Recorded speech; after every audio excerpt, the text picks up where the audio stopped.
بسم اللہ الرحمن الرحیم.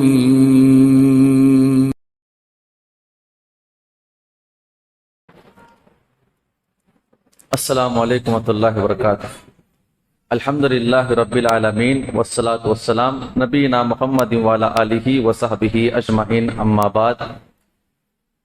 وقال اللہ تعالی فی القرآن المجید اعوذ باللہ من الشیطان الرجیم بسم اللہ الرحمن الرحیم وما ارسلناک الا رحمۃ للعالمین.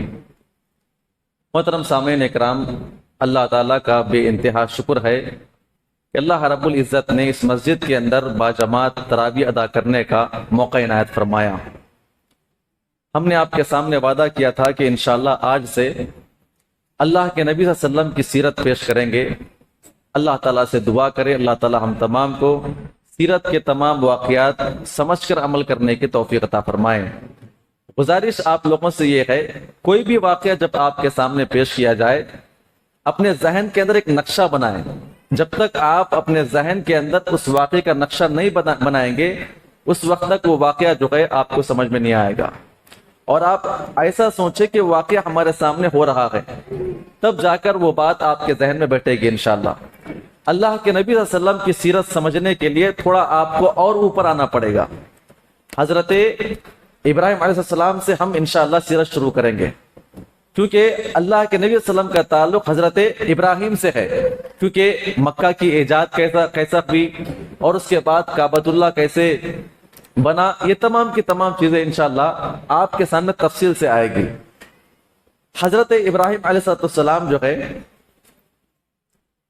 یہ اس وقت کی بات ہے جب نمرود سے مقابلہ کر کے، چونکہ نمرود جو ہے ان سے مقابلہ نہ کر پایا اور نمرود ہار گیا، تو لہٰذا انہیں باضابطہ آنکھ کے اندر داخل کیا گیا، وہاں سے بھی بچ کے نکل گئے. پھر اس کے بعد ان کی شادی ہوئی. شادی ہونے کے بعد جب ان کے سامنے دعوتی کام پیش کرتے رہے، کسی اعتبار سے بھی لوگوں نے اسلام قبول نہیں کیا. انہوں نے ٹھان لیا کہ ہم اپنی بیوی بچوں کو لے کر ہجرت کر کے جائیں گے اور کہیں اور دعوتی کام کریں گے. آپ غور کریں، یہاں سے ان کا سفر جاری ہوتا ہے، اپنے علاقے سے اپنی بیوی سارہ کو لے کر نکلتے گئے، کسی اور علاقے میں جا کر بسیں گے اور وہاں پر کیا کریں گے؟ توحید کا کام کریں گے. جب وہ اپنے علاقے سے بیت المقدس کی طرف نکل رہے تھے، فلسطین کی طرف نکل رہے تھے، تو ایک علاقہ، ایک بڑا ملک ہے ملک مصر، جب یہ وہاں سے گزرے تو ایک مشہور واقعہ آپ کو معلوم ہے، وہاں کا ایک ظالم بادشاہ تھا. اگر وہاں سے کوئی جوڑی گزرتی ہے میاں بیوی کی تو وہ طلب کرتا ہے اپنے محل کے اندر اور اس سے زنا کرتا ہے. اگر کوئی یہ کہتا کہ میرے ساتھ میری بہن ہے تو اس کو چھوڑ دیا کرتا تھا. چونکہ حضرت سارہ جو ہے بڑی خوبصورت تھی، میاں بیوی دونوں نکل رہے تھے اس ملک کے پاس، اس دربار کے پاس سے نکل رہے تھے. کسی نے کہا کہ یہاں سے ایک جوڑی آ رہی ہے جو بڑی حسین و خوبصورت ہے، لہٰذا لوگوں نے ان کو دربار میں پیش کیا. السلام کہتے ہیں کہ میری بہن ہے، اور آ کر اپنی بیوی سے کہتے ہیں کہ میں نے آپ کو اپنی بہن کہا ہے، وہاں جانے کے بعد بھی یہ کہنا کہ وہ میرا بھائی ہے. لہٰذا دونوں کے اندر بات طے ہوئی تاکہ چھوڑ دے، زنا سے بچ جائے. ظالم بادشاہ ہے، پکڑ لے گا یا کبھی لونڈی بنا کر اپنے پاس رکھ لے گا. اس طرح کا معاملہ اس زمانے میں ہوا کرتا تھا. پھر بھی ان کی خوبصورتی کو دیکھ کر اس نے یہ کہا کہ اس عورت کو میرے سامنے پیش کرے. لہٰذا ان کو پیش کیا گیا. ابراہیم السلام وہاں پہ دعا کرنے لگے، نماز پڑھنے لگے. تاریخی روایتوں میں یہ بات ملتی ہے، بڑا مشہور واقعہ ہم جانتے ہیں. جب یہ ان کے پاس آگے بڑھا، آگے بڑھنے کے فوری بعد اللہ رب العزت نے اس کے ہاتھوں کو شل کر دیا اور وہ وہیں پہ رک گیا. اس نے معافی تلافی مانگی، سماجت مانگی کہ آپ اللہ کی بڑی ولیہ ہے، آپ اللہ تعالیٰ سے دعا کر دیں تاکہ میں اس عذاب سے بچ جاؤں، اس کے بعد آپ کو میں جانے کی اجازت دے دوں گا. دعا کرنے کے فوری بعد جو ہے اللہ رب العزت نے اسے عذاب سے آزاد کیا. جب وہ جا رہے تھے تو پھر اس کے اندر وہ چاہت پیدا ہوئی. تقریباً 3 مرتبہ اس طرح کی بات آئی. تیسری مرتبہ اس نے قسم کھا کر کہا کہ آپ آخری مرتبہ اللہ تعالیٰ سے دعا کرے، اللہ تعالیٰ مجھے اس عذاب سے محفوظ رکھے، انشاءاللہ میں آپ کو آج سے آزاد کر دیتا ہوں. پھر وہی دعا کی گئی، اللہ رب العزت نے اسے چھوڑ دیا. چھوڑنے کے بعد درباریوں کو بلا کر کہتا ہے تم نے کس کو اٹھا کر لایا ہے؟ یہ تو ایک بڑی جن معلوم ہوتی ہے. پھر لوگوں نے کہا کہ نہیں، وہ اللہ تعالیٰ کی ولیہ ہے، بڑی پاک باز عورت ہے، اللہ رب العزت کے سامنے جھکنے والی عورت ہے۔ جب ان کے حمیدہ اوصاف ان کے تعلق سے سنا تو اس نے کیا کیا، اپنی بیٹی ہاجرہ کو تحفے کے طور پر دیا اور اپنی بیٹی سے نصیحت کیا کہ آپ اس خاتون کی خدمت کرنا، ان کے ساتھ رہنا، یہ اللہ کی بڑی ولیہ ہے۔ محل کے اندر گئی تھی ایک عورت، آتے ہیں دونوں ملا کر ساتھ، جب دونوں ملا کر ساتھ آتے ہیں اپنا سفر باندھتے فلسطین کی طرف نکلتے ہیں۔ چونکہ شادی ہونے کے بعد جو ہے سارا سے بچے نہیں ہو رہے تھے، سارا ہی خود کہتی ہے کہ اے ابراہیم، جو لونڈی ہمارے پاس آئی ہے ہاجرہ نامی، آپ ان سے نکاح کر لیں، ہو سکتا ہے کہ اللہ تعالیٰ آپ کو بیٹا عطا فرمائے۔ کیونکہ بیوی کے کہنے کی بنا پر ہاجرہ سے شادی کر لیتے ہیں۔ شادی کرنے کے بعد اللہ کو منظور تھا، بیٹا ہو گیا، اور بیٹا ہو جانے کے بعد چونکہ دونوں سوکن تھی، چاہے وہ نبی کی بیویاں ہو، کسی عالم کی بیویاں کیوں نہ ہو، دونوں سوکن تھی۔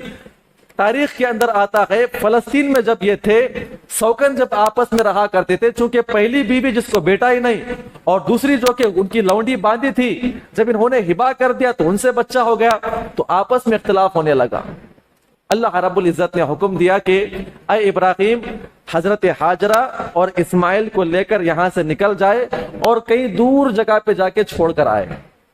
میں تاریخ اس لیے آپ کے سامنے پیش کر رہا ہوں، اللہ کے نبی صلی اللہ علیہ وسلم کا تعلق حضرت اسماعیل سے ہے۔ حضرت ابراہیم نے اپنی بیوی بچوں کو اونٹنی پہ بٹھائے اور لے کر نکل گئے، عرب میں داخل ہوئے اور ایک ایسے علاقے میں پہنچے جہاں پہ چاروں طرف پہاڑیاں پہاڑیاں نظر آ رہی تھی۔ ایک چھوٹا درخت تھا، تھکے ماندے کئی دنوں کا سفر کر کے آ کر وہاں پر رکے، اپنی بیوی کو اتارا، اپنے بچے کو اتارا اور خود بھی اترے، ٹھنڈا پانی موجود تھا، پی لیے اور پی کر سو گئے۔ صبح ہونے کے فوری بعد بیوی بچے سو رہے ہیں، حضرت ابراہیم اونٹنی لے کر نکل پڑے، بیوی کو بولے بغیر، اللہ کا حکم تھا نا کہ جاؤ فلاں علاقے کے اندر جا کر چھوڑ کر آئے، اپنے اونٹنی کو لے کر نکل گئے۔ حضرت ہاجرہ کی آنکھ کھلی، کیا دیکھتے ہیں کہ بچہ یہاں پر موجود ہے، ابراہیم دور نکل رہے ہیں، وہ دوڑتے ہوئے آ کر کہتی ہے اے ابراہیم کہاں پہ جا رہے ہو، آپ ایسے کیسے چھوڑ سکتے ہیں آپ ہم کو؟ تو ابراہیم علیہ السلام بغیر جواب دیے اپنے اونٹنی کو لے کر دور نکل گئے، دوڑتے ہوئے سامنے آئی، آ کر کہا کہ آپ کے چھوڑنے کی وجہ کیا ہے، ذرا وجہ تو بیان کر دیجئے۔ السلام نے ان کے سامنے وجہ کوئی بیان نہیں کی، آخر میں ایک الفاظ بیان فرمائے، کہا کہ اللہ کا حکم ہے، تو انہوں نے گردن ہلاتے ہوئے کہا کہ ہاں یہ اللہ کا حکم ہے۔ اتنا کہنے کے بعد وہیں پر رک گئی۔ حضرت ابراہیم آگے نکل گئے اور یہ واپس اپنے بچے کے پاس آئی تو وہاں پر مورخین نقل کرتے ہیں صرف ایک درخت تھا جس کے پتے جھڑے ہوئے تھے اور چاروں طرف ریگستانی علاقہ، ٹیلے یہاں وہاں، بڑے بڑے پتھر اور پہاڑ وغیرہ ہوا کرتے تھے۔ ایسے وقت میں اپنے بچے کو لے کر وہیں پہ زندگی بسرنے شروع کر دی اور کچھ دن کا کھانا تھا وہ ختم ہو گیا، پانی بھی ختم ہو گیا۔ آپ غور کریں، وہ جو ایسا علاقہ تھا، ملک شام، یمن اور فلسطین سے جو بھی قافلہ آتا وہاں سے رک کے جایا کرتے تھے، کئی قافلے وہاں سے گزرا کرتے تھے۔ جب پانی کی شدت بڑھنے لگی، یہ واقعہ آپ کو معلوم ہے، آپ نے کئی مرتبہ سنا ہوگا، بچہ رو رہا تھا، کبھی اس پہاڑ پہ تو کبھی اس پہاڑ پہ، کوئی آدمی نظر آ جائے، کوئی جھیل نظر آ جائے، چونکہ ماں کی تڑپ ایسی ہوا کرتی ہے۔ تقریباً 7 مرتبہ اس پہاڑ پہ، پھر 7 مرتبہ اس پہاڑ پہ۔ اللہ رب العزت کو یہ ادا بڑی پسند آئی۔ اللہ رب العزت نے حضرت اسماعیل کے پیر جہاں پہ وہ مار رہے تھے، رو رہے تھے پانی کی وجہ سے، وہاں سے چشمہ پھوٹ کر نکل گیا اور حضرت ہاجرہ پہاڑ سے واپس دوڑتے ہوئے آئی، اپنے بچے کو سنبھالا، سب سے پہلے پانی بھرا، خود پانی پی، اپنے بچے کو پانی پلائی، اس کے بعد وہاں پر منڈیر اس کے حاصل بنانا شروع کر دی۔ پانی روکنے کے لیے باضابطہ انہوں نے پتھروں کو رکا کر وہاں پر کیا کیا، انہوں نے ایک انتظام کیا کہ پانی وہاں پہ رک جائے، پھر پانی وہاں پر برقرار رکھا۔ آج میں اور آپ اسے آب زمزم کا پانی کہتا، وہی کنواں وہاں سے نکلتا۔ اور عرب کے اندر ایک حالات یہ تھی، اب یہاں پر رکے، عرب کے جو حالات بیان کیے گئے ہیں، لوگ سفر کرنے والے کیا کرتے، سفر کرتے، اپنا ٹھکانہ وہاں پر بناتے جہاں پر پانی ہوا کرتا تھا، جہاں پر پانی ہوا کرتا تھا، کیونکہ کئی قافلے وہاں سے گزرا کرتے تھے، سب کو معلوم تھا یہاں پہ پانی نہیں ہے، نہ یہاں پر کوئی جھیل ہے، نہ یہاں پر بوڑی ہے، نہ یہاں پر پانی کا انتظام ہے، بلکہ یہ تو بہت ہی بیکار بنجر زمین ہے۔ وہاں سے باضابطہ قافلے گزرا کرتے تھے، اس سر میں نہیں جایا کرتے تھے۔ اب غور کرے، اس زمانے کے اندر ایک خاص پرندہ تھا، ایک خاص پرندہ تھا۔ پرندے کا کام یہ تھا اس زمانے کے اندر، عرب کے لوگ بیان کرتے، علماء اکرام نے یہ بات بیان فرمائی ہے کہ پرندہ جہاں پر منڈلاتا ہے، کسی علاقے میں اگر وہ پرندہ نظر آ جائے اور وہاں پر اگر وہ گھومنا شروع ہوتا ہے تو عرب والے کہا کرتے تھے کہ بھائی یہ پرندہ کہیں پر رکتا ہے اور چکر مارتا ہے تو اس کا مطلب یہ ہے کہ وہاں پہ پانی ہے۔ وہ بڑے قیافہ شناس لوگ ہوا کرتے تھے۔ کئی پرندے اگر آپس میں وہاں پہ لڑتے ہوئے نظر آتے ہیں، گھومتے ہوئے نظر آتے ہیں، تو ایک خاص قسم کا پرندہ جو ہے وہاں پر گھوم رہا تھا جہاں پہ حضرت اسماعیل اور ان کی ماں وہاں پہ قرار پائے تھے۔ ایک قافلہ جو وہاں سے گزر رہا تھا، اس نے دیکھا کہ بھائی ہم اتنی مرتبہ یہاں پر آتے ہیں، یہاں پر پانی ہی نہیں ہے، لیکن یہ پرندہ کیا کر رہا ہے؟ قبیلہ جرہم کے یہ لوگ تھے۔ آپ غور کریں، حضرت ابراہیم فلسطین واپس نکل گئے، یہاں پر ماں بیٹے وہ پانی نکلا پیتے زندگی گزار رہے تھے۔ اس قافلے والوں نے، ایک سردار نے کہا کہ بھئی ایک آدمی جائے وہاں پر معلوم کر کے آئے، پہاڑ چڑھنے کے بعد دیکھے کہ وہاں پر کیا نظر آتا ہے، کیا واقعی وہاں پر پانی ہے؟ تو ایک آدمی اس علاقے سے رکا، اس قافلے میں رکا، اور پہاڑوں سے گزرتا ہوا اس نے دور سے دیکھا، کیا دیکھتا ہے کہ ایک ماں اپنے بچے کے ساتھ ایک کنویں کے پاس بیٹھی ہوئی، کبھی پانی پیتی ہے، اپنے بچے کو نہلاتی ہے، کھانا کے پانی پلاتی ہے، اس طرح کی حرکتیں کر رہی تھی۔ وہ آدمی دور سے دیکھ کر قافلے والوں کے پاس آ کر کہتا ہے کہ سردار، ہم نے وہاں پر ایک عورت کو دیکھا، ایک بچہ بھی اس کے ساتھ موجود ہے اور ساتھ میں کنواں بھی ہے۔ وہ لوگ کہتے ہیں کہ ایسا کیسا کنواں آ سکتا ہے یہاں پر؟ اس لیے کہ کئی مرتبہ ہم یہاں سے گزرتے ہیں، یہاں پر پانی نہیں ہے، چلو جا کے ملاقات کرتے ہیں، معاملہ پوچھتے ہیں اور دیکھ لیتے ہیں۔ سارے قافلے والے حضرت حاجرہ کے پاس آ کر سوال کرتے ہیں کہ یہاں پر کنواں کیسے آ گیا ہے؟ کیا آپ کی اجازت ہے ہم یہاں پر رکے اور اپنا یہاں پر پڑاؤ کرے، یہاں پر ہم بس جائیں؟ تو انہوں نے ایک شرط لگایا۔ شرط کیا تھی؟ جتنے بھی لوگ چاہیں یہاں پہ رہ سکتے ہیں، شرط یہ ہے کہ اس کنویں کے اوپر ملکیت ہماری ہوگی۔ مالک کون ہوگا اس کنویں کا؟ مالک ہم رہیں گے، آپ آئیں، کھائے پیے رہیں، اپنے خاندان کو بسائیں، وہ آپ کا معاملہ ہے، لیکن یہاں کے مالک کون رہیں گے؟ میں اور میرا بچہ رہیں گے۔ اگر یہ شرط منظور ہے تو آپ یہاں پر رکے، ورنہ آپ یہاں سے جا سکتے ہیں۔ لوگوں نے آپس میں بات کی، پانی نظر آ رہا ہے، اتنی اچھی زمین، یہاں پر پانی اتنا صاف و شفاف میٹھا پانی ہے۔ کہا کہ ٹھیک ہے، اے حاجرہ، آپ اور آپ کے بچے اس علاقے کے کیا رہیں گے؟ ذمہ دار رہیں گے، ہم کو رہنے کی جگہ دیں۔ لوگ وہاں سے بسنا شروع ہو گئے۔ یہاں سے مکہ کی ایجاد ہوتی ہے۔ کس کی ایجاد ہوتی ہے؟ مکہ کی ایجاد ہوتی ہے۔ ایک مرتبہ حضرت ابراہیم اپنے بیوی بچے سے ملاقات کرنے کے لیے آئے۔ یہ سب سے پہلی ملاقات ہے چھوڑ کے جانے کے بعد۔ جب آئے تو بچہ کھیلنے کودنے کے لائق تھا، چلنے پھرنے کے لائق تھا، اپنے بچے سے ملاقات کرنے کے لیے آئے۔ وہی باپ کی محبت، بچے سے ملاقات کرنے کے لیے بیوی بھی وہاں پر بیٹھی ہوئی، بچے سے بڑی اچھی ملاقات کرتے ہیں۔ اتنے سالوں کے بعد بچہ ہوا، اللہ نے حکم دیا چھوڑنے کا، چھوڑ کے چلے گئے۔ جب ملاقات کرتے ہیں تو باپ بیٹے کی بڑی اچھی ملاقات محبت سے ہوتی ہے، تو رات میں سوتے ہیں تو خواب میں دیکھتے ہیں کیا کریں گے؟ اپنے بیٹے کو ذبح کر دے۔ ذبح کرنے کا حکم۔ یہاں سے قربانی کے ایام شروع ہوتے ہیں، یہاں سے قربانی کے ایام شروع ہوتے ہیں۔ وہ لمبا واقعہ آپ کو معلوم ہے، میں آگے بڑھتا ہوں تاکہ ہماری بات آگے ہو جائے۔ خیر، اس امتحان میں کامیاب ہو گئے، بچہ بھی کامیاب ہو گیا۔ اللہ تعالیٰ کا حکم تھا، واپس فلسطین نکل گئے۔ تقریباً 11 سال کے بعد، کتنے سال کے بعد؟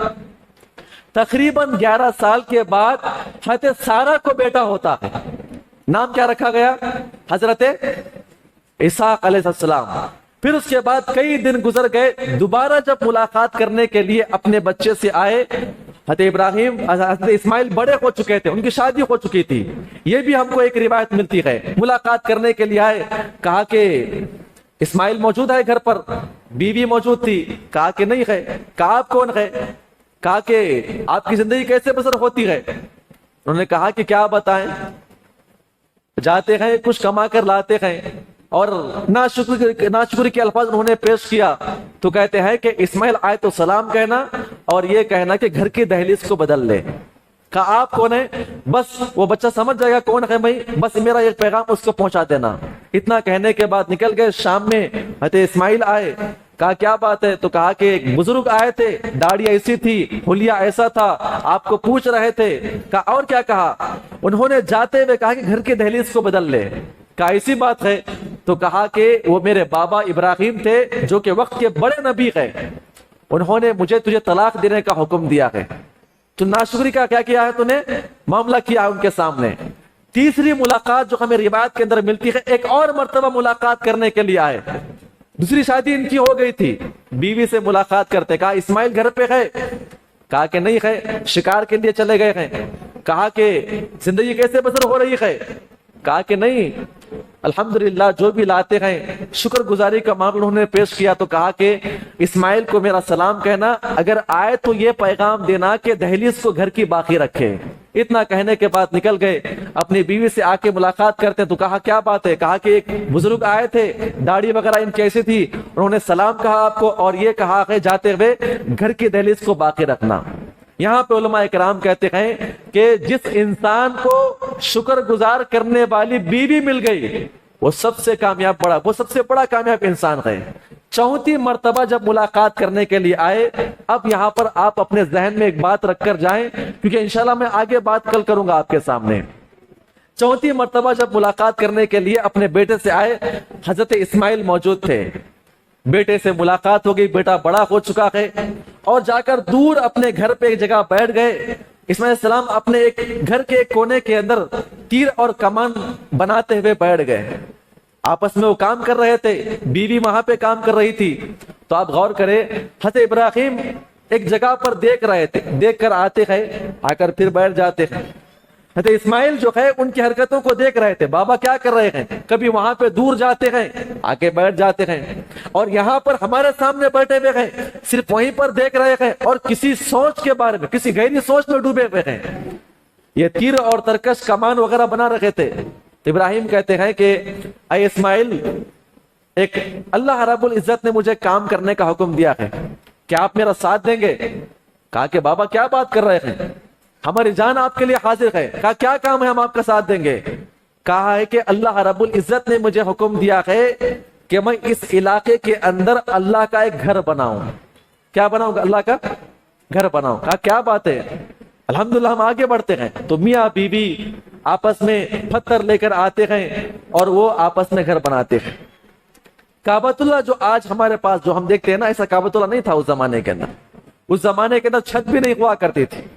جو کعبۃ اللہ اس زمانے کے اندر تیار کیا گیا ہے، تھوڑا اپنے ذہن میں بات رکھ کے جائے، جو حضرت ابراہیم علیہ السلام نے جو کعبۃ اللہ تعمیر کیا ہے وہ یہ ہے کہ میاں بیوی پتھر لا کر دے رکھے تھے اور بغیر بیسمنٹ کے چوکور دیوار بنا رکھے تھے. کیا کر رہے تھے؟ چوکور دیوار بنا رکھے تھے، اور اتنی سان انہوں نے باقی رکھا کہ ایک آدمی داخل ہو کر واپس آ سکے. یعنی چوکور دیوار بنائی گئی اور اتنا جگہ باقی رکھی گئی ہے کہ ایک انسان داخل ہو کر وہاں پہ نماز پڑھ کے واپس آ سکتا ہے. بس اتنا ہی پتھر پہ رکھ کر کیا کر دیا گیا، کعبۃ اللہ بنا دیا گیا. اس کی چھت نہیں تھی، دیوار نہیں تھی، بس وہی کعبۃ اللہ تھا. 3-4 لوگ اس کے اندر داخل ہو جاتے اور نماز پڑھتے، نماز پڑھ کے واپس آ جایا کرتے تھے. اب غور کریں، تقریباً کعبۃ اللہ بننے کے 40 سال کے بعد، کتنے؟ کعبۃ اللہ بن کے 40 سال ہونے کے بعد فلسطین کے اندر بیت المقدس میں، ان کے بھائی کا نام کیا تھا؟ حضرت اسحاق. ان کو وہاں پر نبوت ملتی ہے اور دونوں باپ بیٹے وہاں پر بیت المقدس کی تعمیر کرتے ہیں. یہاں پر کعبۃ اللہ کی تعمیر ہوئی اور وہاں پر بیت المقدس کی تعمیر ہوئی. قرآن کے اندر حضرت ابراہیم اور اسماعیل السلام نے دونوں مل کر کعبۃ اللہ تعمیر کرنے کے بعد کئی دعائیں کی گئی.